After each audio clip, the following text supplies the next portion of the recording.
ভিক্ষুক রাস্তা দিয়া যায় আর জমিদারের পুত্রবধূও যায়। একজন সামনের থেকে আসতেছে, একজন সামনের দিকে যাইতেছে। দুইজনের ক্রসিং এর সময় ভিক্ষুকের গায়ের কাদা জমিদারের পুত্রবধূর গায়ে লেগে গেছে। সে দুনিয়া আন্ধার করে ফেলছে, স্বামীকে ডাইকা নিয়ে আসছে, বলছে ভিক্ষুক আমার কাপড় নষ্ট করে দিছে। সে শুধু ভিক্ষুক ছিল না, বৃদ্ধ ছিল।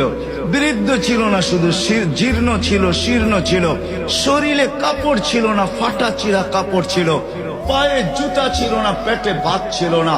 জমিদারের পুত্র সইতে পারে নাই, যৌবনী শক্তি সয় তো সয় কি কইরা তার স্ত্রীর গায়ে ভিক্ষুকের কাদা।